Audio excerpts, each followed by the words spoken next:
The night before the crossing was restless. Campfires burned low along the Hellespont, their embers glowing like scattered stars fallen onto the earth.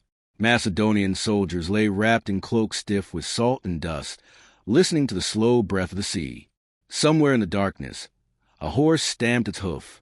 Leather creaked. Metal whispered as a spear shifted against a shield. No one slept deeply, because tomorrow meant Asia. A young infantryman tightened his grip around his spear shaft, fingers numb despite the summer air. "Do you think the Persians are watching us?" he murmured. An older soldier beside him exhaled, staring toward the black water. "They're always watching," he replied quietly. Kings do not sleep when history is crossing a sea. Across the camp, Alexander moved among his men without armor, wearing only a simple cloak. The firelight caught his face, young, almost delicate, yet carved by an intensity that unsettled even his veterans. He stopped near a group of officers, his voice low but steady. "Tomorrow," he said, "we step on a land that has crushed armies greater than ours. But remember this, Persia bleeds like any other empire." Behind him, the banners stirred as the wind rose. Drums sounded faintly from a fleet, a slow heartbeat echoing over the water. Triremes creaked against their moorings, oars knocking softly like bones tapping together. The crossing had begun before a single ship moved, inside the minds of men who understood that there would be no easy return. As dawn approached, mist rolled across the strait, swallowing the far shore. The Macedonian army assembled in silence. Bronze helmets caught the first light, reflecting pale gold. Phalanx units locked shields. The long sarissas angled skyward like a forest of spears. Cavalry horses snorted and tossed their heads, sensing the tension carried on the air. Alexander stepped onto the prow of his ship as it pushed away from Europe. Water slapped against the hull. The oars dipped in unison, sending ripples across the surface. When the Asian shore emerged through the fog, he did not look away. "Asia," he whispered, though no one heard him. When the ships grounded, Alexander leapt into the surf, spear in hand, and drove it into the sand. The act was symbolic, but symbols mattered. A cheer rose behind him, raw and fierce, echoing along the coast. They had crossed the boundary between ambition and destiny. The Persian scouts were already retreating inland. Dust rose on the horizon as messengers raced to warn their satraps. Near the Granicus River, Persian cavalry formed lines, bright armor gleaming under the sun. The river itself flowed fast and cold, its banks deep and unforgiving. Veterans among Alexander's officers studied it in silence. Parmenion leaned close. "We should wait. Cross at dawn when the sun blinds them." Alexander's jaw tightened. "If we hesitate," he said, "they will believe us weak. And belief wins wars before swords do." The army advanced. The sound of marching feet grew louder, a thunder rolling across the plain. Shield struck shields as soldiers braced themselves. Across the river, Persian horns blared. Hoofs pounded. Arrows rattled in quivers. "Steady!" a Macedonian captain shouted. "Eyes forward!" When Alexander spurred his horse toward the water, the river seemed to roar in answer. Cold surged around the horses' legs as they plunged in. Persian arrows fell like rain, splashing into the current, thudding into shields, biting into flesh. A man screamed as he fell, swept away by the flow. The clash came suddenly. Cavalry smashed together at the riverbank, metal against metal, men against men. The air filled with the shriek of steel, the crack of lances snapping, the wet sound of bodies hitting water. Alexander fought at the front, his helmet plume soaked dark with spray. He struck and turned, struck again, moving faster than those around him. A Persian noble charged him, axe raised high. For a heartbeat, the world narrowed, the river, the noise, the watching armies.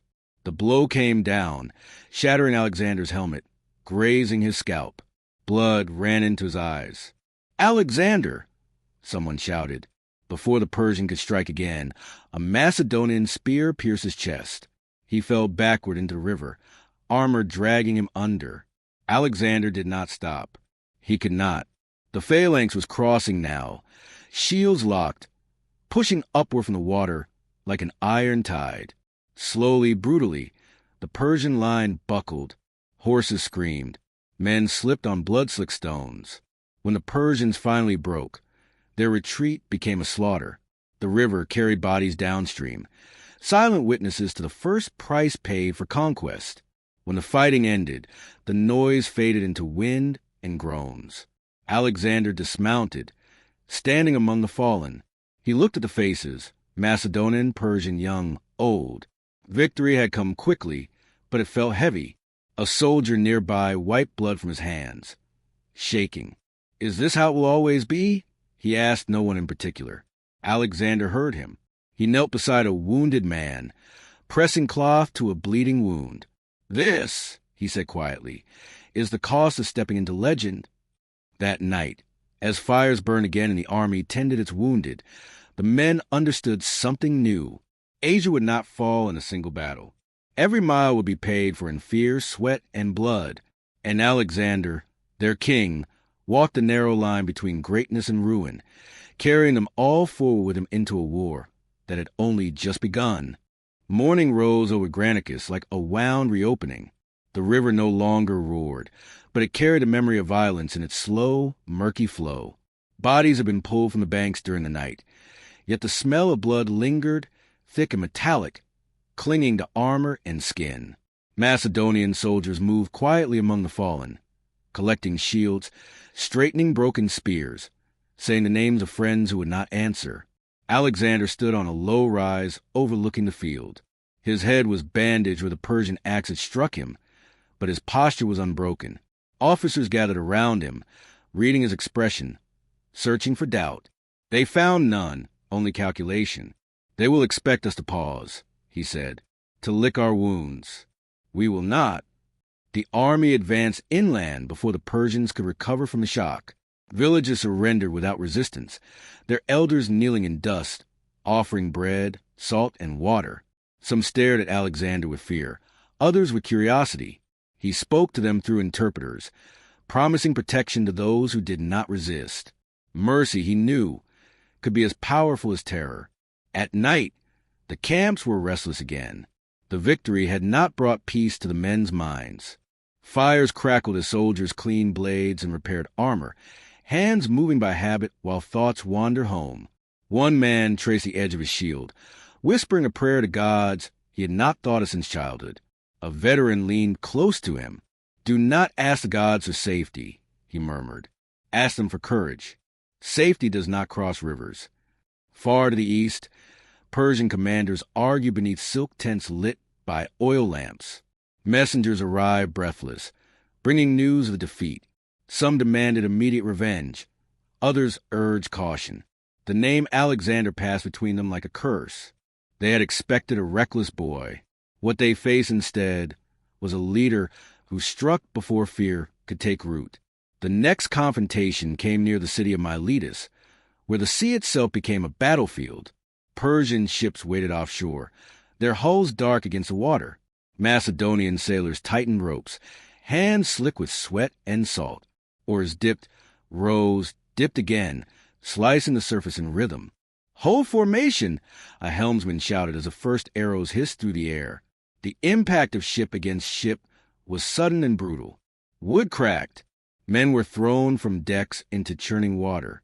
Alexander watched from the shore, fists clenched, as smoke rose and shouts carried across the waves. When Macedonian ships finally forced the Persians back, the coastline fell silent, except for the gulls circling overhead. Miletus surrendered soon after. Alexander walked its walls at dusk, looking out toward the darkening sea. He knew this victory would echo far beyond the city. Persia would not ignore him now. But triumph bred its own dangers. In the days that followed, whispers spread among the ranks. Some soldiers believed the war was already won, that Persia would crumble like the cities before it. Others sensed the truth, that the enemy was gathering strength deeper inland. That truth revealed itself at Issus. The narrow plain was trapped between mountains and sea, leaving little room to maneuver. Rain fell steadily, turning earth to mud. Persian forces stretched across the field, vast and gleaming, banners snapping in the wind. At their center stood King Darius himself, watching from a chariot adorned with gold. Macedonian soldiers swallowed hard as they took their positions. The phalanx tightened. Shields pressed together. Sarissas angled forward. Cavalry shifted nervously. Horses stamping. Breath steaming in the cold air. Alexander rode along the line, meeting the eyes of his men. "They are many," he said, his voice carrying despite the rain. "But they are afraid. You can hear it in their silence." When the battle began, the sound was overwhelming. Drums thundered. Horns cried out. The ground shook as armies collided. Persian arrows darkened the sky, falling among the Macedonians like a storm. Men fell, screaming, trampled by those behind them. Alexander charged toward the center, cutting through the chaos, aiming straight for Darius.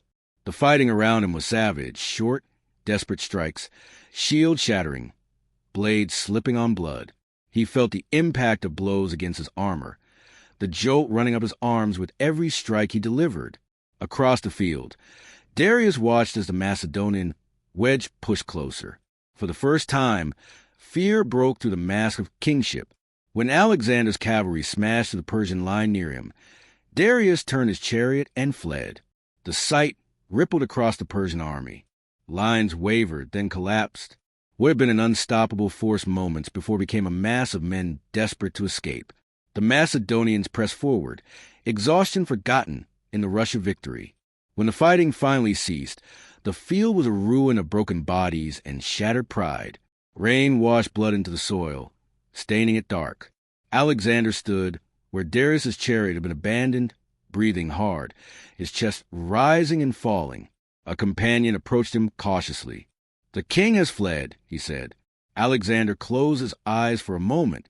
"Then the war is not over," he replied. That night, as the army camped among the spoils of battle, silence settled heavy over the tents. Victory had come again, but with it the understanding that each triumph only drew them deeper into a land that would demand more than they could ever repay. Somewhere in the darkness, soldiers whispered of home, of families who might never know how close they had come to death. Alexander lay awake, staring at the stars, the weight of command pressing down on him. He had broken Persia's pride twice now, yet the cost was written in the faces of his men. Courage had carried them this far. How much more would be required before the end? And how many would still be standing when that end finally came? The march south began under a sun that fell heavier, with each passing mile. Dust clung to skin and armor, turning men the color of the road itself. The victories at Granicus and Issus traveled ahead of the army like invisible banners, opening some gates and hardening others. Cities heard the name Alexander and chose between surrender and defiance long before his standards appeared on the horizon. Tyre chose defiance. The island city rose from the sea like a stone crown, its walls sheer and unbroken, waves crashing at their base.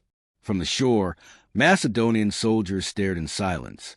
They had fought rivers and plains, cavalry and kings, but the sea was a different enemy.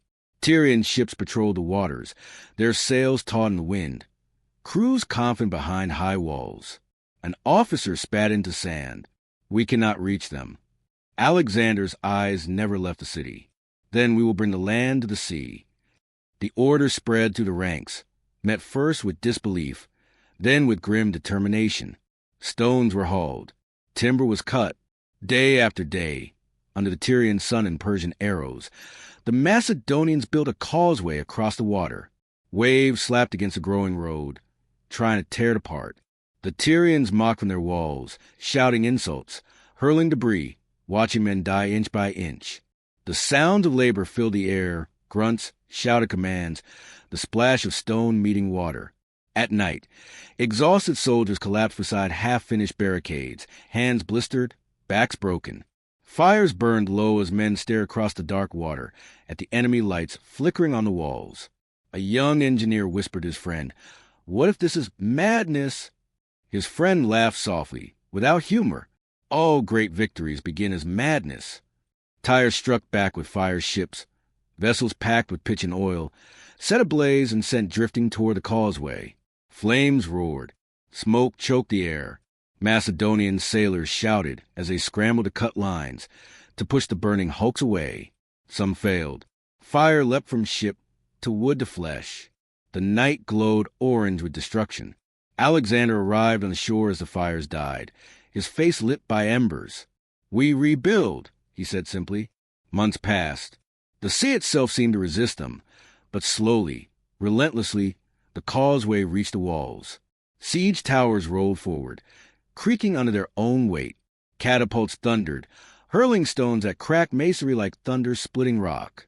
When the breach finally came, the assault was merciless. The city fell amid screams and steel. Street by street, house by house, the Macedonians fought through resistance sharpened by desperation. Blood ran down stone steps into the sea. When it was over, Tyre was silent. Alexander stood on the shattered wall, wind tugging at his cloak. Victory tasted bitter here. He had won, but the cost had carved lines into his army that no triumph could erase. From Tyre, the march continued south to Gaza, another fortress, another test. The siege there was brutal, the defenders relentless. Alexander was wounded again, an arrow piercing his armor and flesh. As surgeons work by lamplight, he clenched his jaw, refusing to cry out. "Will you stop now?" a companion asked quietly. Alexander met his gaze. "If I stop," he said, "everything we have done means nothing." Gaza fell. The road to Egypt opened. The land changed as they entered the Nile's realm. Green replaced dust. Water shimmered in canals and fields, reflecting the sky. Egyptian crowds gathered, not in fear, but in welcome. They had known Persian rule and its weight. Alexander came not as a conqueror here, but as a liberator. Priests led him through incense-filled halls, chanting prayers older than memory. In Memphis, they crowned him with ancient rites, declaring him pharaoh. Macedonian soldiers watched in awe as their king stood beneath towering columns, dwarfed by gods carved in stone. One soldier whispered, "He belongs to this land now." Another shook his head. "He belongs to all lands." From Egypt, Alexander journeyed into the desert to consult the oracle of Siwa. The sand stretched endless and unforgiving, swallowing sound and direction alike. Men stumbled under the sun, lips cracked, water dwindling. Then, as if summoned by fate alone, rain fell, brief, miraculous, guiding them onward. Inside the oracle's sanctuary, the air was cool and heavy with mystery. What was said there remained unspoken, but Alexander emerged changed, eyes burning with a new certainty. Some said the oracle called him son of a god. Others said it warned him of his fate. Whatever the truth, the burden he carried grew heavier. The return march eastward was swift. Darius was raising another army, larger than before. The confrontation loomed like a storm beyond the horizon. Macedonian veterans felt it in their bones. Younger soldiers felt it in their dreams. On the plains near Gaugamela, the armies met again. This time, the Persians had prepared the ground, flattening it for chariots with scythes mounted on their wheels. The night before battle, silence spread to the Macedonian camp. Fires burned low. Men sharpened blades they already knew too well. Alexander walked alone among them. He stopped beside a man barely old enough to shave, hands shaking as he tied his armor straps. "Do you fear tomorrow?" Alexander asked. The soldier swallowed. "Yes, my king." Alexander nodded. "So do I." At dawn, the world exploded into motion. Chariots charged, blades slicing air and flesh. Macedonian ranks opened and closed like living machines, trapping and destroying the oncoming threat. Dust rose in choking clouds. Shouts dissolved into raw noise. Alexander saw his moment and took it, driving forward once more toward Darius. The clash was immense, the pressure crushing. Then, as before, Darius fled. The Persian army broke, completely this time. Gaugamela was not just a victory. It was a collapse of an empire. As the sun set over the battlefield, Alexander stood amid the wreckage, victorious beyond any king before him. Yet as he looked at the wounded being carried away, the dead laid out in rows, the cries of grief rising into the evening air, the weight of it pressed down on him. He had conquered Persia. But the war had not ended.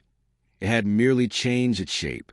And with every step forward, Alexander moved further from the man he had once been, deeper into a destiny that would demand everything he had left to give. The fall of Persia did not bring rest. It brought silence, the dangerous kind that follows the collapse of something vast. Cities that once bowed to Darius now opened their gates to Alexander, their streets lined with citizens watching in uneasy awe as Macedonian banners passed beneath archways built for other kings. Treasure flowed into the army, gold, silk, jeweled cups taken from palaces that smelled of incense and old power, but the men felt no lighter for it. Victory had become routine, and routine in war was a slow poison. In Babylon, Alexander entered beneath hanging gardens and towering walls, greeted by priests and nobles who swore loyalty without resistance. The city did not burn. It breathed. Music drifted through courtyards. Wine flowed freely, and for a brief moment, the army tasted something like peace. Soldiers laughed, bathed, and slept without gripping their weapons. Yet, even in celebration, tension simmered. At night, Alexander listened to the city through open windows. The distant music, murmured voices, the soft splash of fountains. He shared wine with his companions, but his thoughts were elsewhere. Maps lay spread before him, lands stretching eastward, unnamed and unconquered. Parmenion studied them with a frown. "We have everything," he said. "Why chase more?" Alexander's gaze remained fixed on a horizon drawn in ink. "Because stopping means decay," he replied, "and decay kills empires faster than swords." The army moved again, deeper into lands that resisted not with armies, but with distance and distrust. Satraps pledged loyalty in public, while plotting rebellion in private. Supplies grew harder to secure. The men felt the strain in their bones. They had marched for years, fought without pause, and now found themselves surrounded by strange customs and colder stares. In Bactria and Sogdiana, war took a different shape. No great battles. No king to chase. Instead, ambushes came from the hills, arrows hissing from unseen hands. Villages emptied before the army arrived, leaving only smoke and silence behind. One evening, a Macedonian patrol failed to return. At dawn, their bodies were found in a ravine, throats cut, armor stripped. The camp reacted with fury and fear. "They do not face us," a soldier spat. "They hide like ghosts." Alexander responded with harsh measures. Fortresses were built on hilltops, garrisons left behind like iron nails driven into the land. Resistance was met with swift punishment. Mercy, once a tool, became rarer here. The war hardened him. During a feast meant to ease tensions between Macedonians and Persians, words turned sharp. Wine flowed. Pride clashed. Clitus, once a loyal companion, spoke without restraint, praising Philip and questioning Alexander's growing arrogance. The room fell silent. Alexander rose, his face pale with rage. "You owe everything you are to me," he said. Clitus laughed bitterly. "No, we owe it to Macedonia." The argument escalated, voices echoing against stone walls. In a moment that would haunt him forever, Alexander seized a spear and struck Clitus down. The sound was dull, final. Blood spread across the floor, where laughter had been moments before. Silence followed, thick, unbearable. When the realization set in, Alexander collapsed beside the body, tearing at his hair, crying out in grief.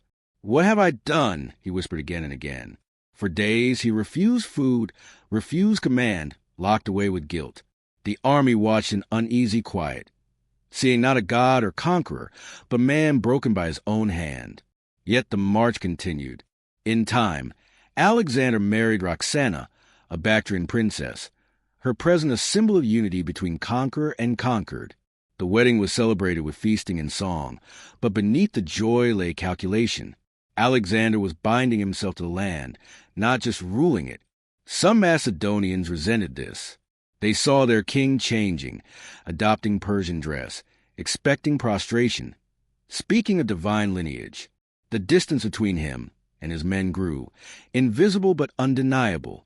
Still, when the army reached the edge of the known world and looked east toward India, Alexander's fire burned brighter than ever.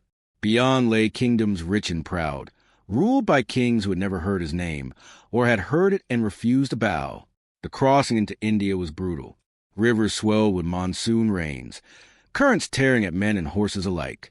Heat pressed down like a physical weight. The air buzzed with insects. Disease followed close behind. At the Hydaspes River, they faced King Porus, a towering figure atop a war elephant, his army drawn up along the far bank. The beasts loomed like living fortresses, armored and trained for war. Macedonian soldiers stared, fear flickering across their faces. "Gods," one murmured, "how do you fight a mountain that moves?" Alexander studied the river, the enemy, the storm clouds gathering overhead. For days, he feigned crossings, sending units up and down the bank, wearing down Porus's patience. Then, under cover of darkness and thunder, he made his move. Rain drowned out the sound of marching. Lightning split the sky as the Macedonians crossed upstream, struggling through mud and water. When Porus realized the truth, it was too late. The battle was chaos incarnate. Elephants charged, trumpeting, crushing men beneath massive feet. Horses panicked at their scent. Macedonian spears broke against thick hides. The air filled with screams, human and animal alike. Alexander rode into the heart of it, directing his cavalry, striking where the line weakened. Slowly, painfully, the elephants were driven back, turned against their own men by wounds and confusion. When Porus was finally wounded and captured, Alexander approached him on the blood-soaked field. "How should I treat you?" Alexander asked. Porus straightened, proud even in defeat. "As a king," he said. Alexander smiled, weary but respectful. Then, "As a king you should be treated." Victory came again, but this time it felt different. The men were exhausted beyond measure. At the Bios River, when Alexander ordered the march to continue east, the army refused. They stood in silence, shields planted, eyes lowered, not in rebellion, but in despair. "We cannot go on," one officer said softly. "We have reached the end." Alexander argued, pleaded, raged, but the truth was written on their faces. The war had taken everything they had to give. That night, Alexander stared across the river toward lands he would never see. For the first time, his will met a wall it could not break. And in that moment, the greatest conqueror in history learned the hardest lesson of all, that even legends are bound by the limits of human endurance. The decision to turn back did not feel like peace. It felt like defeat without an enemy. When the order finally spread to the camp that the march east was over, there were no cheers, only quiet breaths of relief, followed by something heavier, shame, perhaps, or grief for a dream left unfinished. The river flowed on, indifferent, its waters carrying away the last echoes of Alexander's ambition. The return began under a sky swollen with monsoon clouds. Rain fell in sheets, soaking cloaks and armor, turning roads into rivers of mud. The army moved slowly now, not with the hunger of conquest, but with the weariness of men who had walked too far. Feet blistered, old wounds reopened. Every mile felt longer than the last. Alexander rode at the front as always, but those closest to him sensed the change. His eyes no longer searched the horizon with fire. Instead, they drifted inward, burdened by what might have been. At night, he spoke little, staring into flames as rain hissed against the embers. "We will still return as victors," a companion offered once. Alexander did not answer. The march through Gidrosia became a trial unlike any battle. He chose the desert route, whether by pride, miscalculation, or a desire to test himself against the gods themselves. Sand stretched endlessly in all directions, pale and merciless. Water vanished. Wells lay dry. The sun burned without pity, stripping strength from even the hardiest soldiers. Men began to fall. At first they stumbled, waved away help, insisted they could walk a little farther. Then they collapsed, mouths open, eyes glassy, bodies already claimed by the heat. The army could not stop for each one. Orders were shouted through cracked lips, but discipline frayed with every corpse left behind. A soldier staggered toward Alexander, holding a helmet filled with water, precious, stolen from his own ration. He knelt and offered it up. Alexander looked at the water, then at the man's face, drawn and desperate. Slowly, deliberately, he lifted the helmet and poured the water into the sand. "If there is not enough for all," he said hoarsely, "there is not enough for me." The gesture spread through the ranks like a whisper. Some found strength in it. Others cursed the cruelty of it. But they marched on. Nights in the desert were no kinder. Cold replaced heat, biting through thin cloaks. Fires were rare, fuel scarcer than hope. Men huddled together, listening to the wind erase footprints as if the army had never existed. When they finally emerged from Gidroja, fewer than had entered, the survivors looked like ghosts, bearded, hollow-eyed, skin cracked and bleeding. Victory felt distant, unreal, a story belonging to another life. In Susa, Alexander tried to heal the fractures within his empire. He ordered mass weddings between Macedonian officers and Persian noble women, binding bloodlines in a grand vision of unity. The ceremonies were lavish, music silk gold, but beneath the celebration lay resentment. Many Macedonians saw it as betrayal. "We did not march to the ends of the world to become Persians," one soldier muttered. Alexander heard such words more often now, sometimes spoken boldly, sometimes whispered behind hands. He responded with authority, with law, with distance. The gap between king and army widened further. He reorganized his forces, integrating Persians into command, training them in Macedonian tactics. To Alexander, it was evolution. To many veterans, it was replacement. "You trust them more than us," a captain said bitterly. Alexander's reply was sharp. "I trust those who serve the future." The future, however, was becoming uncertain. He announced plans for new campaigns, Arabia, perhaps beyond. New fleets were built. Maps expanded once more across palace floors. But the energy that had once driven the army forward was gone. The men obeyed, but without belief. Then came the drinking. Feasts grew longer, heavier, filled with forced laughter and reckless excess. Alexander drank as if trying to drown something inside himself. Regret, doubt, the echo of a road not taken. His temper sharpened. His patience thinned. One night, after a celebration in Babylon, he collapsed with fever.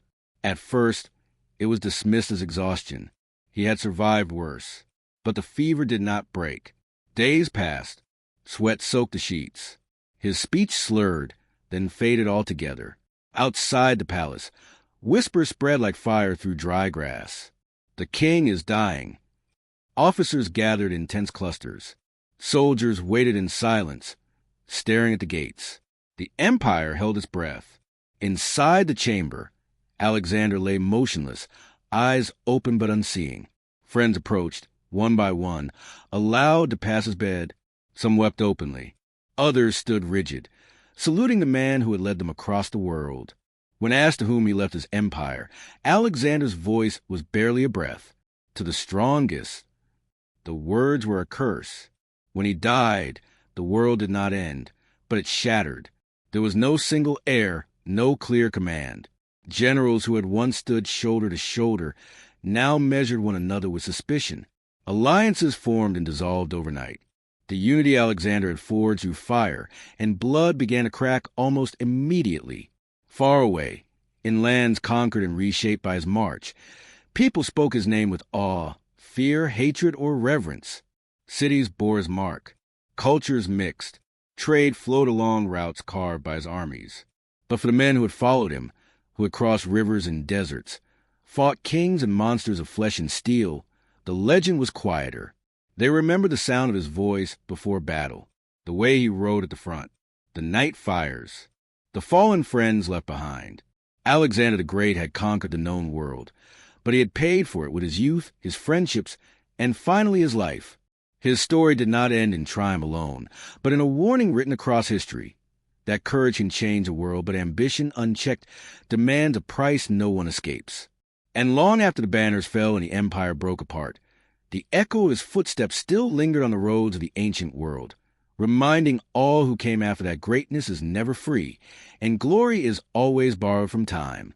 The days after Alexander's death felt unreal, as if the world itself had slowed, unsure how to move without the force that had driven it forward.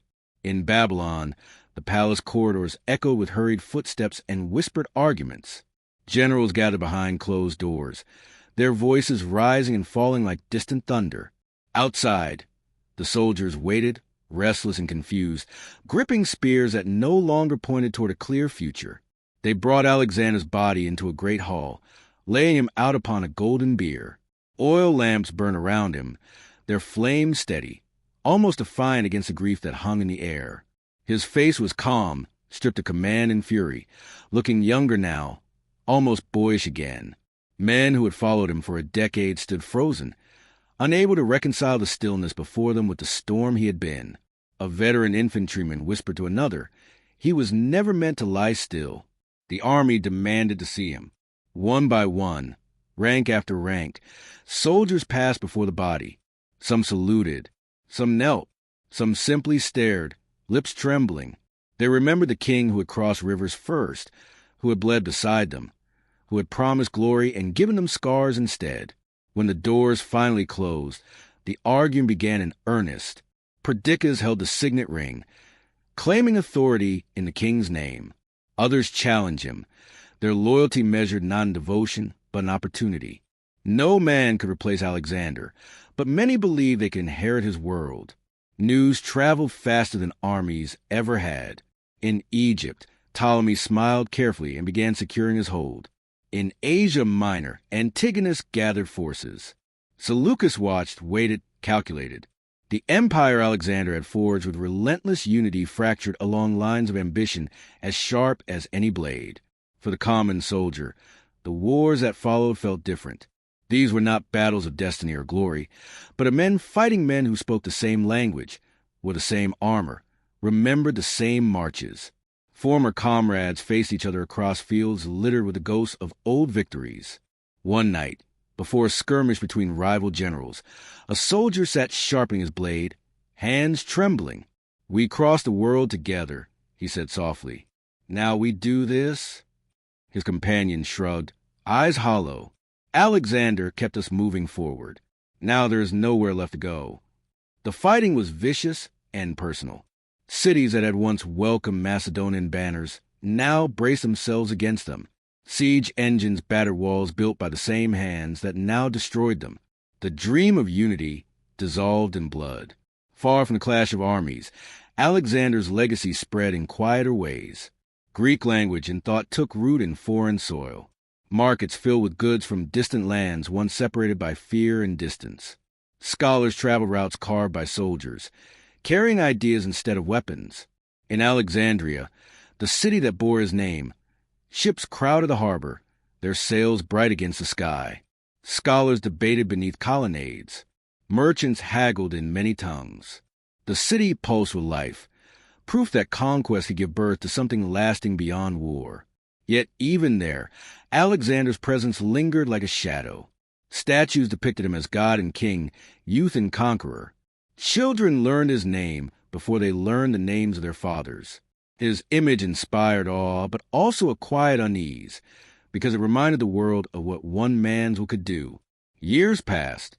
The men who had marched with him grew old, their backs bent, their hands scarred. They told stories to sons and grandsons, voices rough with memory. "We saw the edge of the world," one would say. "We fought kings," another would add. "And we followed a man who never believed in limits," a third would whisper. But they also spoke of fear, of nights when the camp was silent except for sobbing, of friends buried in foreign soil, names already fading, of the moment at the Bios River, when even Alexander could not command the earth to open before him. History began to shape him into legend, smoothing the rough edges, polishing the glory. Poets sang of his courage, his brilliance, his destiny. Fewer spoke of Clitus dying by his hand, of cities burned, of soldiers broken by endless marching. Yet the truth endured beneath the myth. Alexander was neither god nor monster alone. He was a man who carried an impossible vision and refused to set it down, even when it cut into his flesh. His courage lifted armies. His ambition consumed them. His victories reshaped the world, and his absence shattered it. Long after the wars of his successors faded into dusty records, Alexander's name still commanded silence. Empires rose and fell, each measured against the shadow he cast. Leaders studied his battles, dreaming of matching his greatness, often forgetting the cost. And somewhere on old roads stretching across deserts and mountains, the wind still whispered over forgotten campsites and broken spears. It carried the memory of marching feet, of drums before dawn, of a young king riding at the front, eyes fixed on a horizon that always moved farther away. His story did not end with his death, nor with the fall of his empire. It lived on as a question written into history itself. How far can courage carry a man before ambition demands everything in return? Time passed, but the world Alexander had torn open never fully closed again. In the years after his death, the wars of his generals scarred the land again and again, yet even amid that destruction, something irreversible had taken root. The old borders meant less now. People traveled farther, traded more freely, spoke languages once foreign to them. The shadow of one man's march stretched longer than any army. In Asia Minor, an aging Macedonian soldier walked through a market where Greek merchants argued prices with Persian traders, where Egyptian linen lay beside Indian spices. He paused, leaning on his spear more as a cane than a weapon. A boy brushed past him, laughing, speaking Greek with a local accent. The old soldier smiled faintly. "Alexander," he muttered, as if the name itself explained everything. But memory was not always gentle. At night, veterans dreamed of rivers running red, of elephants screaming, of dust so thick it stole breath. They woke gasping, hands reaching for weapons long gone. Some drank to forget. Others prayed. Many simply endured, carrying the war inside them long after it had ended. One former cavalryman sat outside a village, watching the sun sink behind hills he had once crossed at full charge. A traveler joined him, curious. "You rode with him, didn't you?" the man asked. "Yes," the veteran replied. What was he really like? The old soldier was silent for a long moment. When he rode past you before battle, he finally said, "You believed the gods were watching." And when he rode past you after, you wondered why they had let so many die. In distant courts, rulers spoke Alexander's name with envy and fear. Some tried to imitate him, adopting his tactics, his titles, even his appearance. None could recreate the moment that had made him possible. The fragile balance of youth, genius, loyalty, and relentless momentum. They learned too late that copying the map of conquest did not grant the force that had driven it. In Egypt, his tomb became a place of pilgrimage. Kings and generals stood before it, measuring themselves against the silence of the man who lay within. Some left offerings. Others left troubled, aware that greatness like his was not inherited. It was paid for. Meanwhile, stories grew larger than life. Alexander the son of Zeus. Alexander the invincible. Alexander who wept because there were no more worlds to conquer. The legend traveled farther than the army ever had, carried by poets, priests, and storytellers who reshaped truth into inspiration. Yet beneath every tale, the bones of history remained. There were the farmers whose fields had been trampled, the cities that never recovered, the mothers who never saw their sons return from a war, fought for glory they would never touch. Their voices did not echo as loudly through time, but they were part of the legacy too. A woman in a small Anatolian town kept a rusted helmet above her hearth. Her son had worn it when Alexander's army passed through. He had marched east and never come back. When travelers asked about it, she would say only, "A great king passed here once." As centuries rolled on, Alexander's empire faded into memory, but the world it created endured. Greek ideas blended with Eastern traditions, giving rise to new philosophies, new sciences, new ways of seeing the universe. Knowledge moved along roads built for war. Libraries rose where fortresses once stood. The cost, however, was never erased. Historians argued endlessly. Was Alexander a liberator or destroyer, a visionary or a tyrant? Each answer revealed more about the questioner than the man himself. Perhaps the truth lay somewhere between, where most human stories live. In the end, Alexander remained what he had always been, a force of motion. He changed the world not because he ruled wisely for decades, but because he refused to stop moving, refused to accept limits placed by geography, tradition, or fear. One evening, long after the last of his companions had died, a teacher stood before students in a sunlit courtyard, recounting the battles of Granicus and Gaugamela. A young boy raised his hand. Did he know how it would end? The boy asked. The teacher paused, looking at the sky beyond the columns. "No," he said softly. If he had, he might never have begun. And that, perhaps, was the final lesson Alexander left behind. That history is not shaped by those who see the end clearly, but by those willing to step forward into uncertainty, carrying courage like a torch through darkness, knowing it may burn them as surely as it lights the way. The world remembered Alexander not because he conquered it, but because he dared to imagine it united under a single will. That dream shattered with him, yet its fragments reshaped centuries to come. And so his story endured, not as a simple tale of victory, but as a warning etched into time itself. Greatness can lift humanity to new heights, but it always asks for a price. Those who chase it must be ready to pay, in blood, in loyalty, in life itself. Even now, when the wind crosses ancient plains and ruined cities sleep beneath the sun, it seems to carry a distant rhythm. Drums before dawn, hooves on hard earth, and the echo of a young king's voice urging his men forward, into history, into legend, into the cause of becoming unforgettable.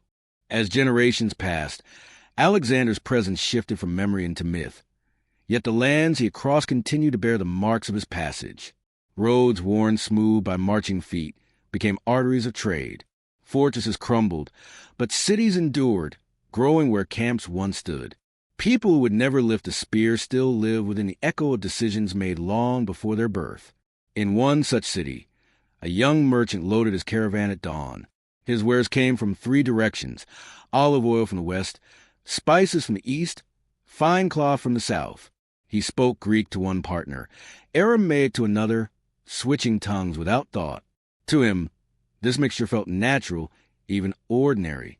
He had never seen Alexander, yet his life unfolded inside the world Alexander had made possible. Older men watched him from the shade. "We were divided once," one murmured, "borders everywhere." "And now," another replied, "now we argue over prices instead of kingdoms." But harmony was never complete. Beneath the surface, old loyalties still stirred. Some regions resisted Hellenization, clinging fiercely to ancient gods and customs. Others embraced a new order, seeing opportunity where tradition had once limited them. Conflict took quieter forms now: debate, rebellion, reform. Yet its roots traced back to the same moment of conquest. In Macedon itself, Alexander's homeland, his absence was a wound that never healed. The land felt smaller without him. As if the mountains had crept closer, the skies lowered. Veterans returned to farms and villages, trying to relearn lives interrupted by war. Some succeeded. Many did not. A former officer stood at the edge of his fields one evening, watching his sons train with wooden spears.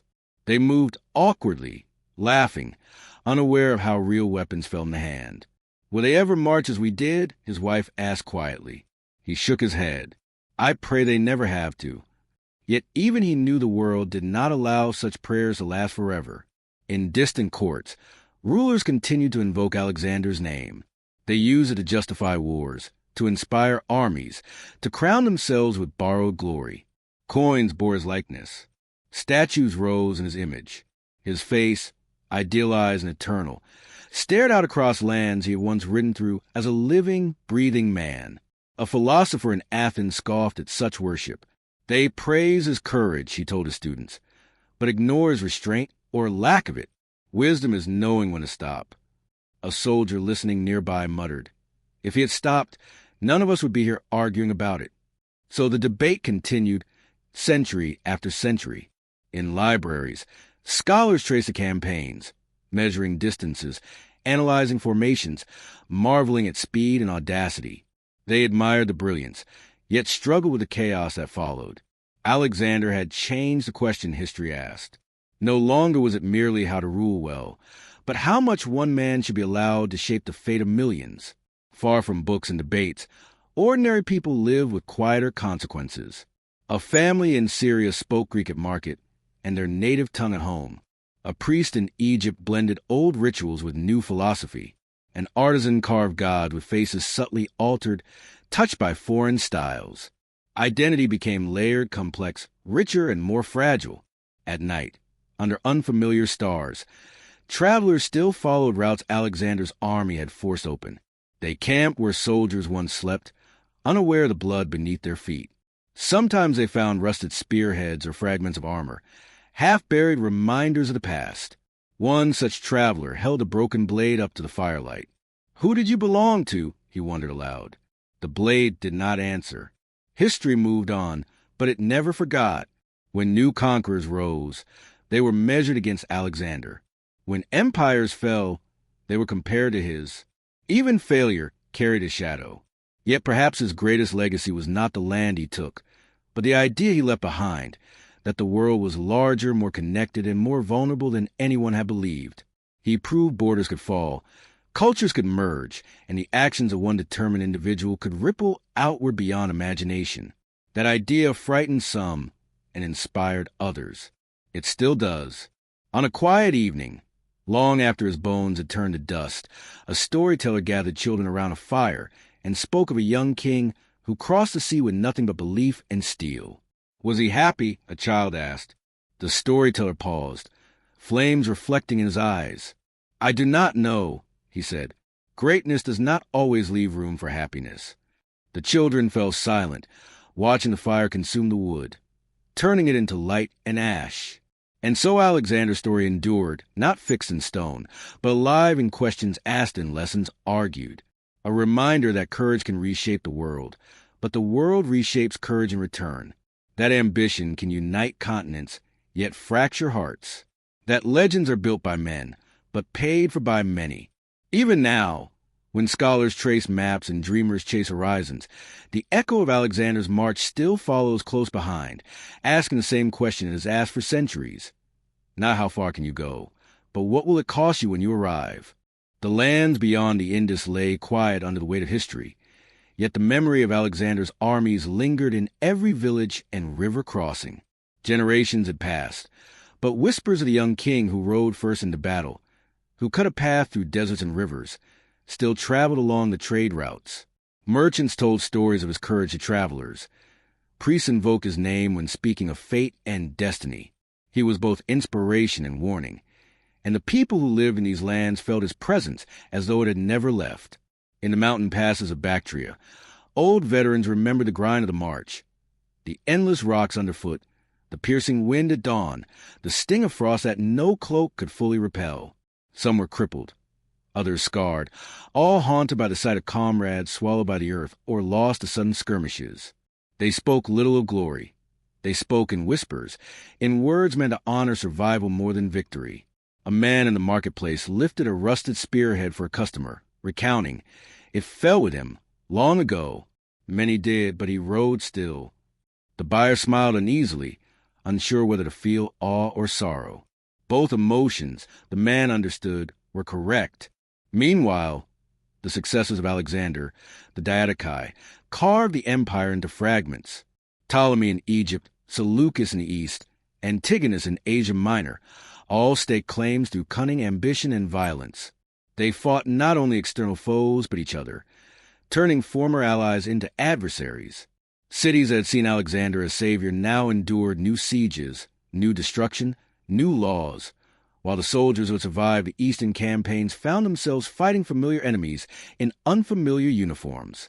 In one small village along a riverbank, a former Macedonian soldier taught his grandchildren to swim and fish. He spoke little of battles, but sometimes his eyes would drift toward the hills, distant and silent. "The world," he said quietly, "is shaped by those who do not fear stepping first. Remember that, even if it hurts."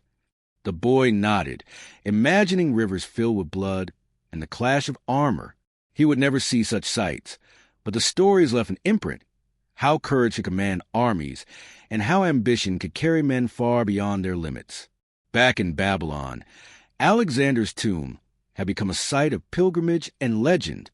Merchants, soldiers, and scholars came from distant lands to see the resting place of man who had conquered half the known world before 30. Some prayed. Others debated what lessons should be drawn from his life. Coins bearing his likeness passed hands across continents, a silent testament to his enduring influence. In the courts of new rulers, generals studied his campaigns, trying to replicate genius with maps, formations, and tactics. They admired his audacity, yet many failed to grasp the human cost. For every victory, Alexander had left a trail of shattered lives and cities in his wake. No diagram could capture that reality, and no calculation could account for the courage required to lead men across unknown rivers and deserts. Even in Greece, scholars debated his legacy. Athens, once hostile, now remembered Alexander with ambivalence. Some celebrated his victories. Others condemned his methods. Teachers asked students, did he unite the world or destroy it? The question had no simple answer, because both were true. Courage and destruction, brilliance and cruelty, Alexander embodied them all. In distant India, the story of Porus and the elephants lived on. Generations retold the battle, emphasizing the respect Alexander had shown to a defeated king.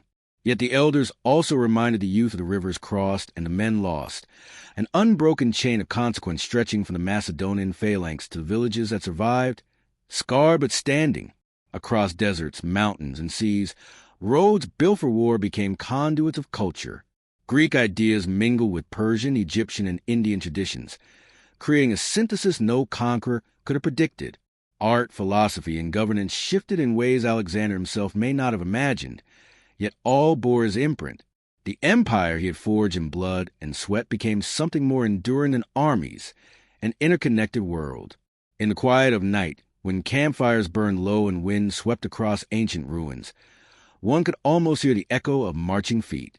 Not the armies of today, but those of the past, relentless and unwavering, carrying a man's ambition into the unknown. His voice, imagined in the whispers of soldiers long dead, seemed to urge men forward, asking them to measure their courage, to face uncertainty, to leave their mark on the world. And so the story persisted. Through soldiers, scholars, merchants, and dreamers, an enduring question etched into history. How far can one man shape the world, and what must be sacrificed in the attempt? Alexander had crossed continents, toppled kings, and defied nature itself. Yet the world he left behind was as much a testament to endurance, suffering, and loyalty as it was to triumph. Even centuries later, when empires rose and fell, when maps were redrawn and languages shifted, the memory of his march persisted. A reminder that greatness demands not only vision and courage, but a willingness to bear the weight of consequences no one else can fully understand. The years following Alexander's death blurred the line between legend and history. Cities that had once trembled beneath his banners rebuilt walls, markets, and homes, while memory of war lingered like a shadow over every stone. Travelers spoke of him with reverence or fear. Children learned his name long before they understood its meaning. The roads he had opened connected lands previously isolated, but each path also bore the faint echo of marching feet, of armor clashing, of the blood that soaked the earth. In the highlands of Sogdiana, old veterans gathered around fires, recounting their memories. Their voices were rough, their hands scarred, but their eyes burned with remembrance. One spoke of the river crossings, of elephants that towered above men, of nights when frost stung harder than enemy spears. Another spoke of Darius's army breaking like waves against their phalanx. And all nodded when the youngest said, "He led us where no man had dared to go." But the world Alexander left was not static. The Diadochi carved new kingdoms, waged battles over territories marked by his ambition, and tested loyalties with the same precision that Alexander had once commanded. Former allies became enemies. Old roads carried new armies. Soldiers who had followed Alexander now fought under new banners, some even clashing with comrades who had once shared campfires and blades. In Egypt, Ptolemy solidified power, creating Alexandria, a city destined to outlive its founders. Libraries rose, blending Greek, Egyptian, and Persian knowledge. Scholars debated philosophy, astronomy, and medicine under colonnades that had seen the footfalls of Alexander's men. Merchants from Babylon, Persia, and India brought spices, fabrics, and stories of distant lands, creating a world more interconnected than any conqueror had ever imagined. Meanwhile, in the far reaches of the former empire, the echoes of Alexander's campaigns persisted in quieter ways. Farmers tilled soil once trampled by marching armies. Children played with fragments of spears, imagining battles they would never witness. Local rulers learned the lessons of both fear and respect, teaching their people how to navigate a world that had been reshaped by a single vision. The Macedonian veterans carried scars invisible to the eye, Many returned home to fields and villages that could not contain the weight of what they had seen. Nights brought dreams of rivers red with blood, of elephants trampling soldiers, of desert marches where the horizon never came closer. Some drowned memory in drink. Others sought solace in the quiet rhythm of tending animals or teaching children. All bore the legacy of having walked at the edge of the known world. In the courts of successor kings, Alexander's name became a measuring stick. Strategists studied his campaigns, attempting to replicate the audacity, speed, and cunning that had allowed him to topple empires. They built new fortresses, reorganized armies, and tested tactics. Yet few could comprehend the combination of fearlessness, vision, and relentless drive that had defined his leadership. Victory became not only a matter of numbers or strategy, but of understanding the human element Alexander had mastered. Despite the passage of decades, Alexander's presence persisted in culture and memory. Plays and poems portrayed him as hero and tyrant alike. Statues immortalized him in marble and bronze, showing him riding forward, sword raised, eyes fixed on horizons unseen. Scholars debated the morality of his actions, while children dreamed of distant lands and impossible feats. His life became both a template and a cautionary tale. In Babylon, priests and scholars kept meticulous records, noting campaigns, alliances, and battles. Merchants sent letters across rivers and deserts, describing events in distant lands. The empire's infrastructure, roads, and cities continued to facilitate movement and commerce, long after the man who had ordered their creation had died. Knowledge traveled faster than armies now, and ideas flowed where soldiers once marched. Even the land bore his mark. In India, elephants remembered the terror of battle through the stories of their handlers. In Persia, cities rebuilt along routes forced open by siege and conquest. In Greece, Macedonia, and beyond, the collective memory of his men shaped governance, military strategy, and cultural exchange.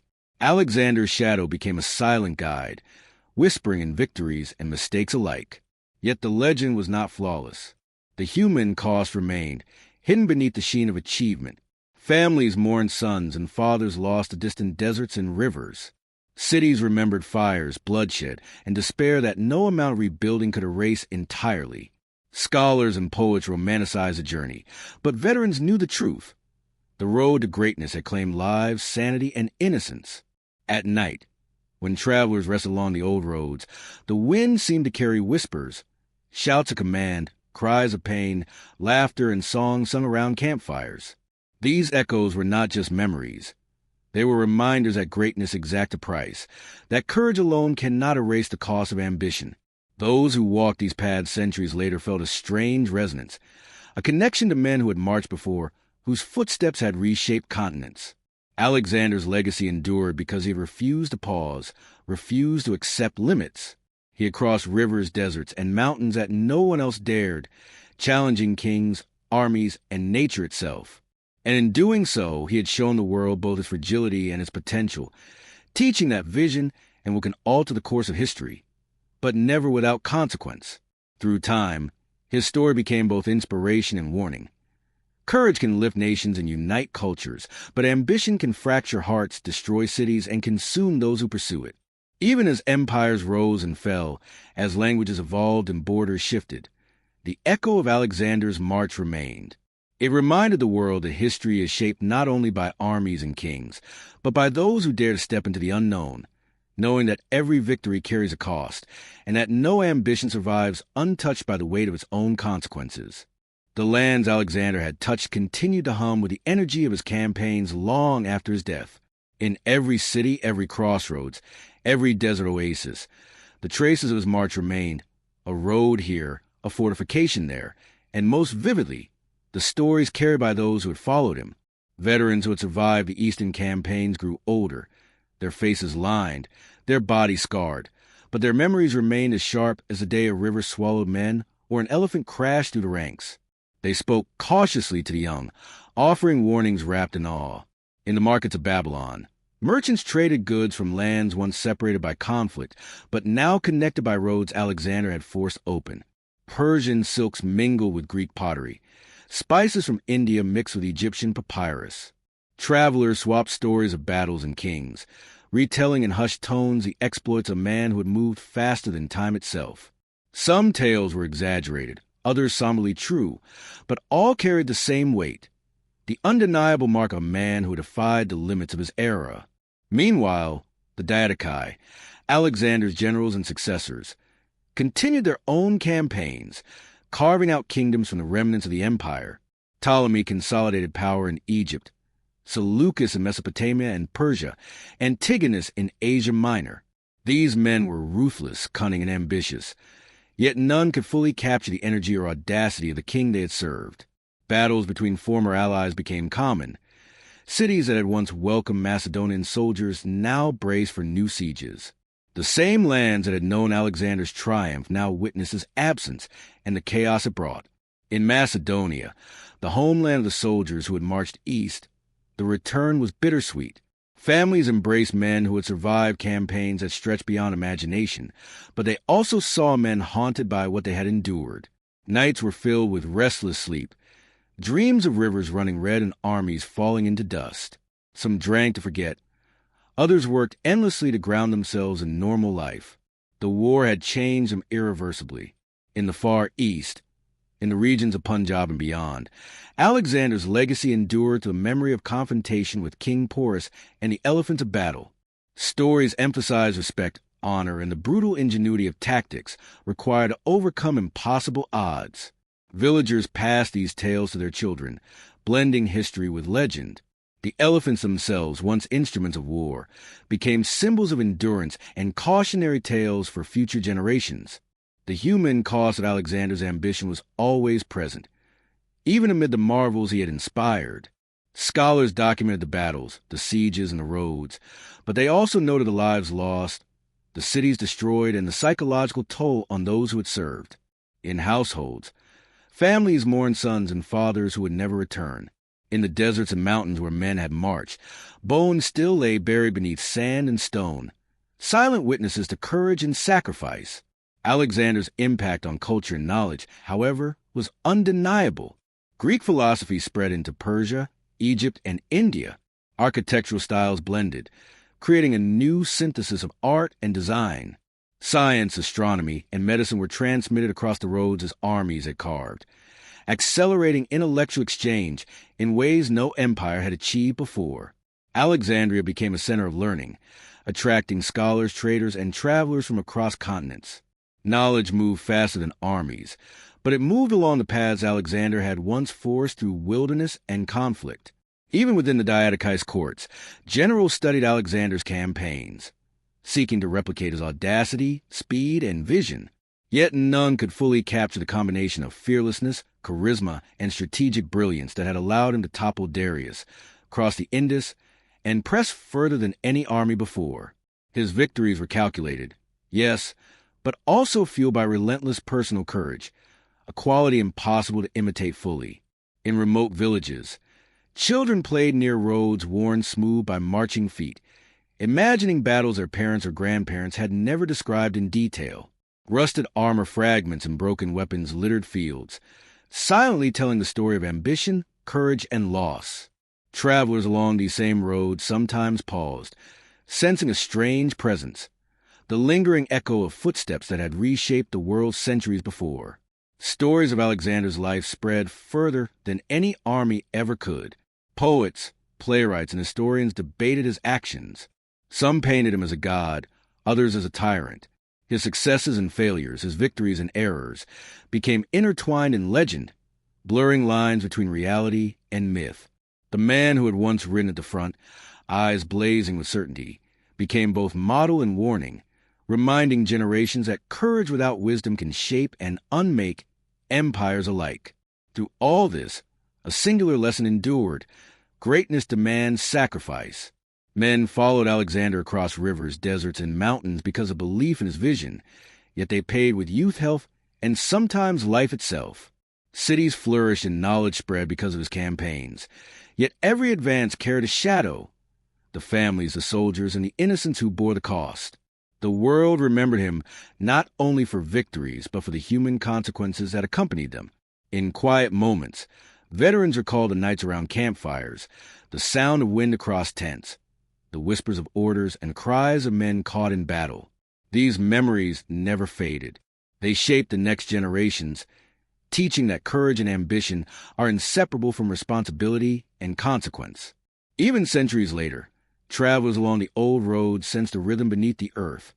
Marching, shouting, clashing, the heartbeat of man who had dared to push the world beyond its known limits.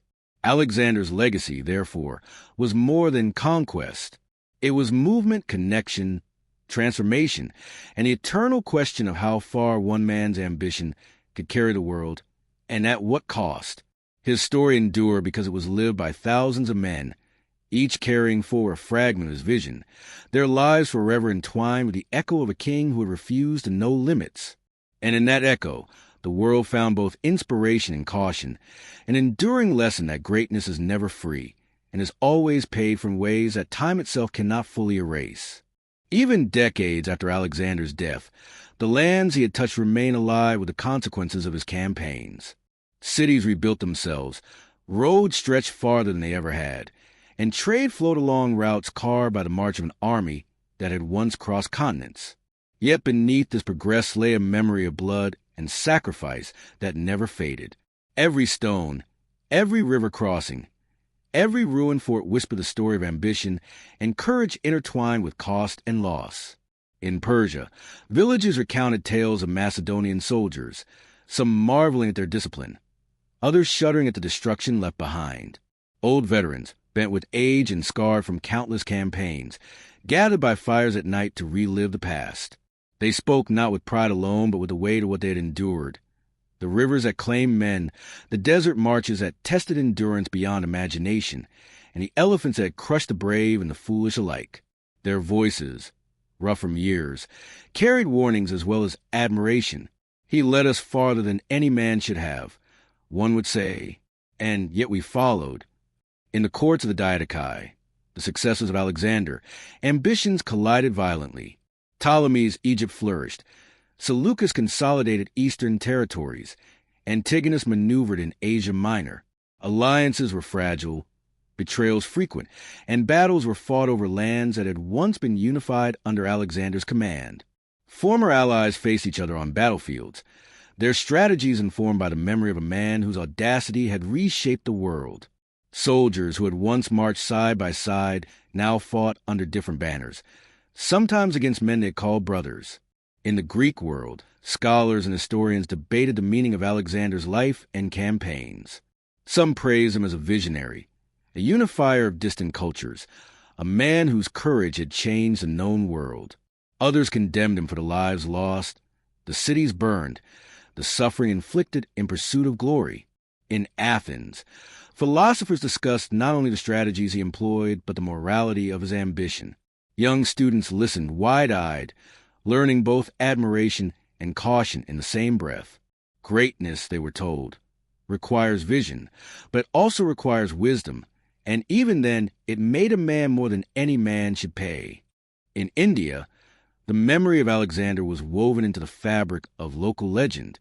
Villagers told stories of his encounter with Porus and the elephants, emphasizing respect, honor, and ingenuity. They spoke of rivers crossed, mountains scaled, and armies endured. Yet they also spoke of men lost, villages destroyed, and the terror of foreign soldiers in their lands. The duality of admiration and fear became central to how his campaigns were remembered, an enduring lesson on the power of human ambition and fragility of life. Even among the common people, the impact of Alexander's campaigns was tangible. Farmers worked lands trampled by armies, markets thrived along roads that had once been battlegrounds, and towns mixed traditions as they absorbed Greek, Persian, Egyptian, and Indian influences. Alexander's empire may have fractured politically, but culturally and economically, the exchange he forced persisted. Knowledge, art, and commerce flowed along paths he had opened, creating a new interconnected world that outlasted the ambitions of any single ruler. Veterans carried the psychological weight of their experiences long after the battles ended. Dreams of rivers running red, elephants trampling soldiers, and endless desert marches haunted them. Some sought solace in drink, others in family and teaching, yet all were irrevocably changed. The courage and discipline that had allowed them to follow Alexander became a silent inheritance for their descendants, who grew up hearing tales of man who refused to accept limits, whose ambition reshaped continents. In distant libraries and academies, Strategists studied the campaigns with meticulous care. They admired the speed, audacity, and intelligence of Alexander's maneuvers, attempting to replicate them on maps and in training exercises. Yet they could not replicate the combination of personal bravery, charisma, and relentless will that had defined him. His victories were technical, yes, but also bore an extraordinary human energy, an ability to inspire loyalty and fear in equal measure. No diagram, no theory, could capture the intangible force of his presence on the battlefield. Even centuries later, travelers along the roads Alexander's armies had forced open felt a strange resonance. Campsites long abandoned, fragment of armor, and rusted weapons told silent stories of courage and cost. The march of one man and his army had left traces not only in the physical landscape, but in the very imagination of generations to come. His life became a template for ambition, a model for vision, and simultaneously a cautionary tale of how far human will can go and what it demands in return. Alexander's story endured because it exemplified the paradox of greatness. It could inspire and destroy in equal measure. It proved that vision and courage could reshape continents, yet also reminded the world of the suffering and sacrifice required to achieve it. His legacy was not merely political or military. It was moral, cultural, and intellectual. He showed that a single life could alter the course of history, but he also made clear that no life, however brilliant, could escape the weight of its own ambition. The echo of his campaigns persisted in culture, memory, and imagination. Statues, coins, and monuments immortalize him. But the true legacy was a human story. The soldiers who marched, the cities transformed, the knowledge exchanged, the families touched by loss and survival. Alexander's march through history became both inspiration and warning, a testament to the power of courage and the consequences of unyielding ambition. In quiet moments, one could imagine the rhythm of his march still audible across ancient plains and deserts, the clash of spears, the thrum of hooves, the shouts of command, and the cries of men. These sounds, long silence in reality, persisted in memory, reminding all who listen that greatness is not simply achieved. It is earned, demanded, and remembered. And the world, forever changed, continued to carry the imprint of a young king who dared to cross boundaries, defy expectations, and leave a legacy impossible to ignore. The shadow of Alexander stretched far beyond the battlefield, reaching into the hearts and minds of men who had never seen him, yet felt the weight of his ambition. Generations of soldiers, merchants, scholars, and rulers lived in a world he had reshaped, walking paths he had forced open, crossing rivers he had once conquered, and inhabiting cities that bore the marks of his campaigns. The echo of his footsteps lingered, an invisible guide for those daring enough to imagine the impossible. In the eastern provinces, veterans who had survived the march to the Indus told tales by firelight. They spoke of nights so cold that frost bit through cloaks, of days so hot the sun blistered the skin, of rivers swollen with monsoon rains and men lost to exhaustion. Each story carried the duality of awe and terror, praise for the king's genius and remembrance of the human toll. Children listened wide-eyed, learning courage and caution intertwined, understanding that bravery had limits and ambition had a price. Meanwhile, the Dattacai carved the empire into rival kingdoms. Ptolemy solidified Egypt, creating Alexandria as a hub of culture and learning. Seleucus established his rule over Persia and Mesopotamia, defending vast territories with meticulous strategy. Antigonus maneuvered across Asia Minor, using both diplomacy and force to hold lands together. These rulers inherited the roads, cities, and systems Alexander had built, but not the singular vision or the magnetic force of his presence. Their victories and defeats were measured against the myth of their former king, and no ambition could fully match the legend that still walked the world like a shadow. In Macedonia, the homeland of Alexander's soldiers, life slowly resumed its rhythms. Yet memories of the eastern campaigns lingered. Men returned to farms and villages, teaching their children to wield tools instead of weapons. Yet their eyes often drifted to distant horizons. Nights were restless, filled with dreams of rivers turned red, elephants crashing through ranks, and comrades falling in ways that could not be explained or undone. Some sought solace in family, others in routine, yet all bore the invisible scars of a world stretched beyond limits. In India, the stories of Porus and the elephant became legend, emphasizing both Alexander's respect for a brave foe and the ingenuity required to triumph.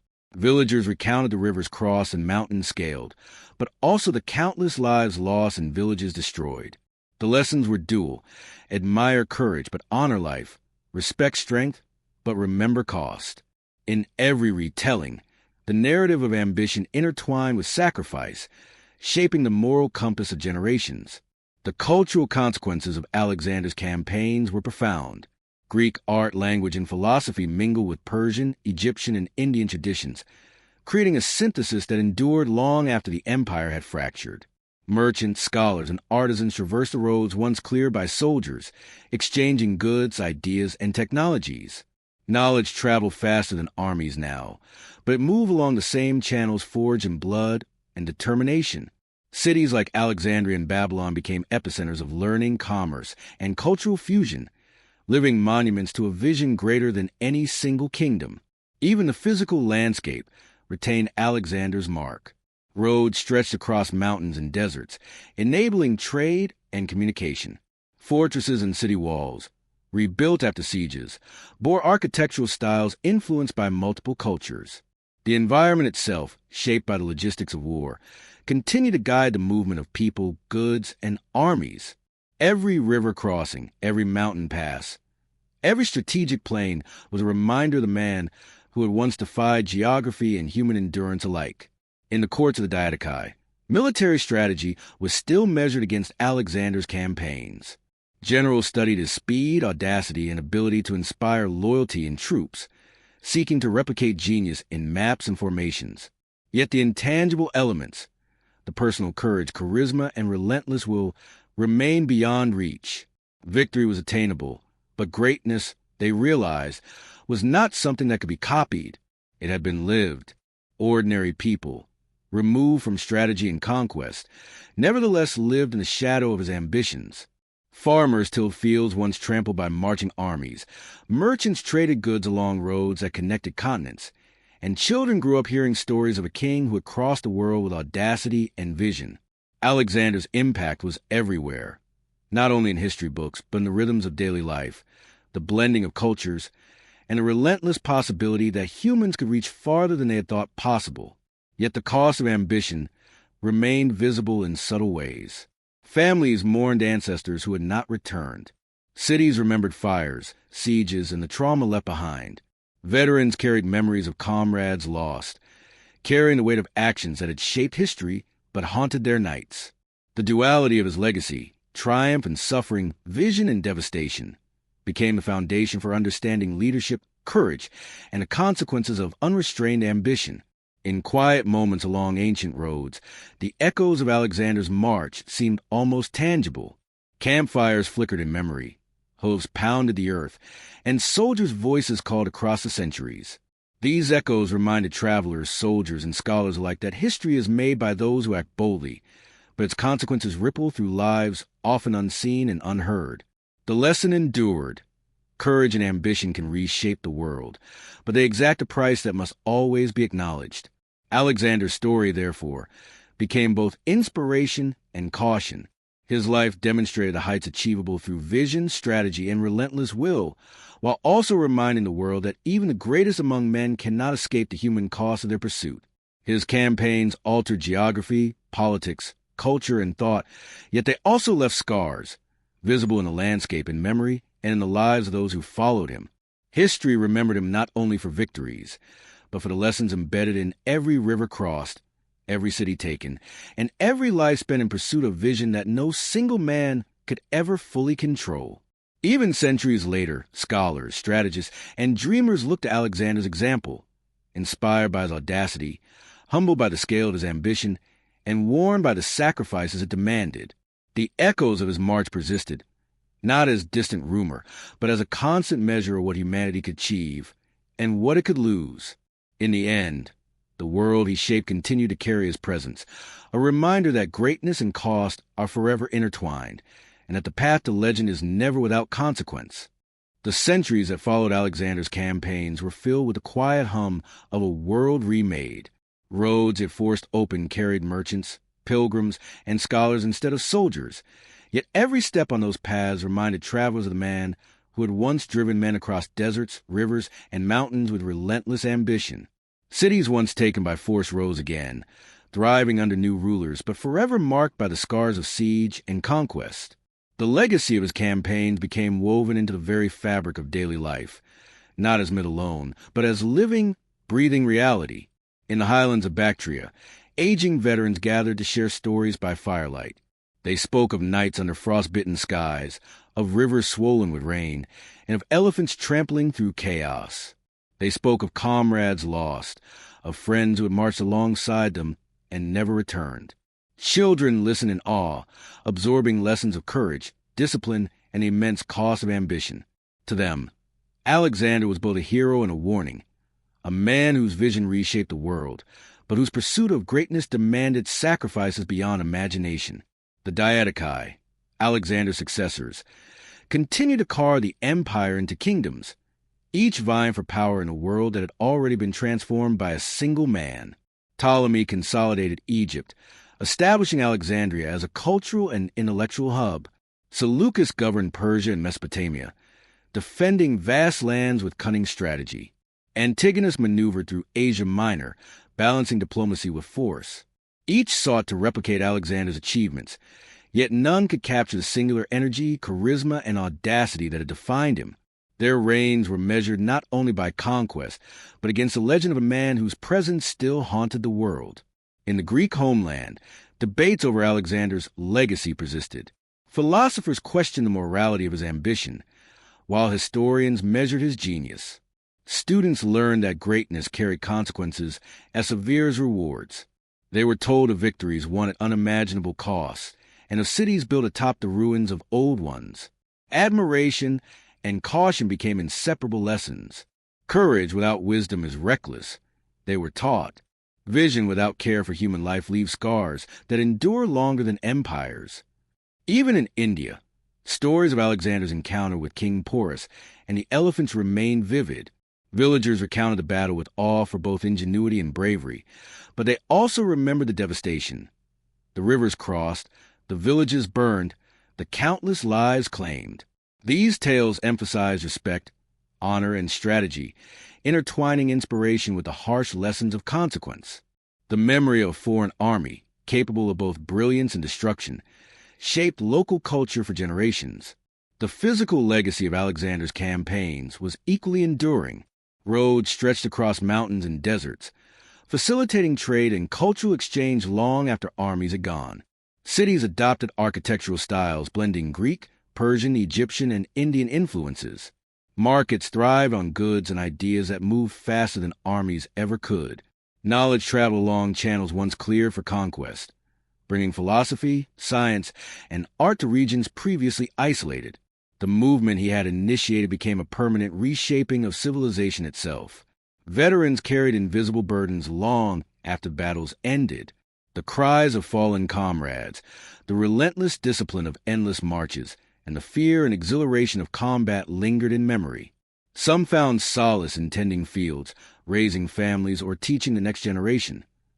Others never fully recovered, haunted by what they had witnessed.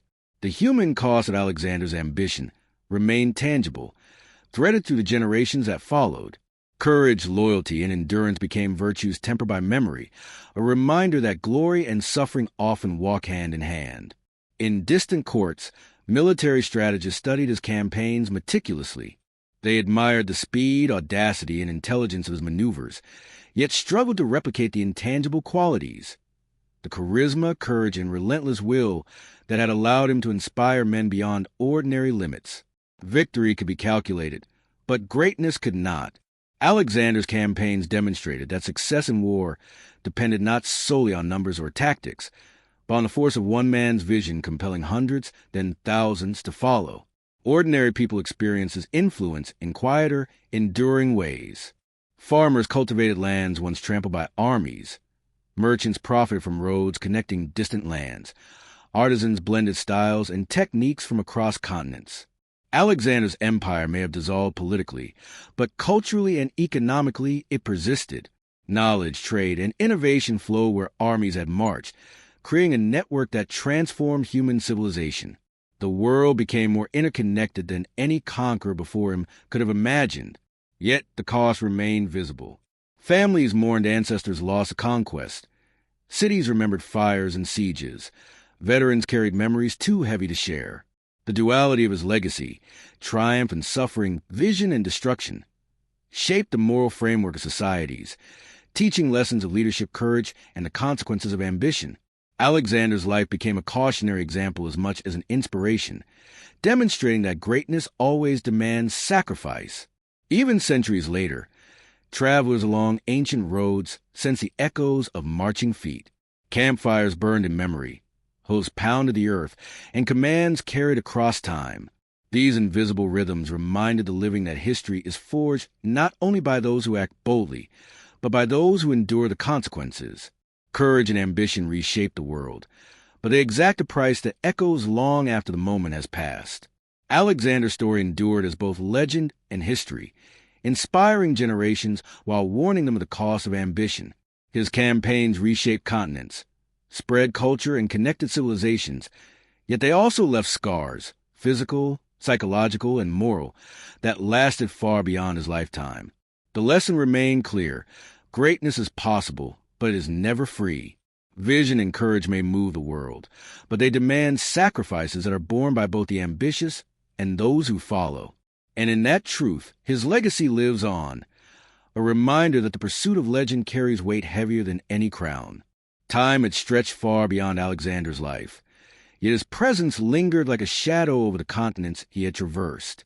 Rivers, mountains, and deserts remembered him in the whispers of wind, the rumble of distant hooves, and the echoes of battles long ended. Cities that had been conquered and rebuilt thrived with commerce, culture, and knowledge, but beneath the surface, memory of war persisted. People remembered not only the roads and fortresses he left behind, but also the human cost, the sons and fathers who never returned, the villages scarred, and the silent fields that had once run red. In the eastern provinces, old veterans still recounted stories by firelight. Nights were described with frost so biting it seemed to steal the breath of men, and days so scorching the sun punished skin and soul alike. They spoke of rivers swollen with monsoon rains, of elephants trampling ranks, of comrades swallowed by chaos and misfortune. Each tale carried off for Alexander's genius and sorrow for the price of ambition. Children listened wide-eyed, learning that courage and vision were inseparable from sacrifice and consequence. The young absorbed not just the grandeur of conquest, but the weight it demanded from every human heart. Across the fractured empire, the Diadochi carved their own legacies. Ptolemy in Egypt built Alexandria into a beacon of culture and learning, blending Greek, Egyptian, and Persian knowledge. Seleucus governed Mesopotamia and Persia with careful strategy, defending vast lands against rival successors. Antigonus maneuvered through Asia Minor with diplomacy and force. These rulers inherited Alexander's empire in pieces. Yet none could replicate the singular energy, charisma, or relentlessness that had propelled him beyond the known world. Their victories and defeats were forever measured against the shadow of his legend. In Macedonia, soldiers who had marched east returned to familiar fields and villages, carrying with them invisible scars. Dreams haunted them, rivers running red, elephants rampaging through lines, nights when frost and heat alike threatened to break men before the enemy could. Some sought peace in family, work, or teaching, yet the memory of campaigns never fully released them. The world had expanded through their courage, yet had demanded everything in return. Their lives became living testimony to the cost of ambition. In India, tales of Alexander and King Porus endured. Villagers recounted rivers crossed and mountains scaled, but also the devastation left behind. Elephants became symbols of both strength and the unpredictability of war. Respect, strategy, and caution were lessons as vital as admiration. Generations learned that brilliance could inspire, yet destruction could shadow even the most celebrated victories. Alexander's campaigns remained a moral guide, a story of ambition tempered with human consequence. The cultural legacy was profound. Greek, Persian, Egyptian, and Indian traditions blended, creating enduring artistic, architectural, and intellectual syntheses. Trade and knowledge flowed along roads cleared by armies, and cities like Alexandria and Babylon flourished as centers of learning and exchange. Even long after his empire had fractured, The infrastructure he created enabled connection, commerce, and cultural fusion. Civilization itself bore the imprint of one man's vision. The psychological burden of war persisted among veterans. The cries of the fallen, the exhaustion of endless marches, the fear and exhilaration of battle-haunted memory. Courage, loyalty, and endurance became virtues inherited by children, alongside warnings of ambition's cost. The duality of Alexander's legacy, triumph and suffering, vision and devastation, remain a moral compass for societies shaped by conquest. Leadership, bravery, and wisdom were inseparable, and history bore witness to the consequences of ignoring that truth. Generals in distant courts continue to study Alexander's campaigns, seeking to emulate his speed, cunning, and decisiveness. Yet they struggled to replicate the intangible, his charisma, personal bravery, and ability to compel men to follow beyond reason. The lessons were clear. Victory could be calculated, but greatness required more than strategy. It demanded human force, loyalty, and the willingness to endure risk beyond measure. Even ordinary people lived in the shadow of his ambition. Farmers cultivated lands once trampled by armies. Markets thrived on roads connecting continents. Artisans blended diverse cultural influences. Alexander's empire dissolved politically, yet the cultural, economic, and intellectual exchanges he initiated endured. His campaigns had reshaped the world, making it more interconnected than any previous human endeavor, and the effects persisted through centuries. Yet the cost remained visible. Families mourned lost ancestors. Cities remembered devastation. Veterans bore invisible scars. History measured victories, yet memory preserved suffering. Alexander's life was both inspiration and warning. Courage and vision could reshape continents, but ambition carried consequences no man could escape. Success was never free, and greatness exacted a toll beyond wealth or fame. His campaigns demonstrated both the heights achievable through audacity and the depth of sacrifice required to achieve them. In quiet places along ancient roads, travelers still sensed the rhythm of march long ended. The clash of spears, the thunder of hooves, the voices of men shouting orders and cries of struggle. These echoes were more than memory. They were lessons written into the landscape. They reminded the living that history is shaped by those daring to act, yet molded by the consequences borne by countless lives along the way. Alexander's story endured, not merely as a chronicle of conquest, but as a reflection on the nature of courage, ambition, and human endeavor. His campaigns connected civilizations, spread knowledge, and reshaped culture, yet they also left scars, physical, moral, and psychological, that outlasted his lifetime. Generations learned from both the brilliance and the cost, understanding that greatness is inseparable from sacrifice, and that the pursuit of legend comes with weight no man can fully escape. In the end, the legacy of Alexander the Great was timeless, a testament to the extraordinary power of vision, courage, and relentless will, and a warning of the human cost that follows in their wake. He proved that one man could move the world, but he also showed that the world would remember the price paid, not just in glory, but in blood, endurance, and the lives irrevocably changed. And so, centuries later, the echo of his march continued to resonate, teaching humanity that greatness is measured not only by what is achieved, but by what is endured to achieve it, and that the path to immortality is paved with both brilliance and sacrifice.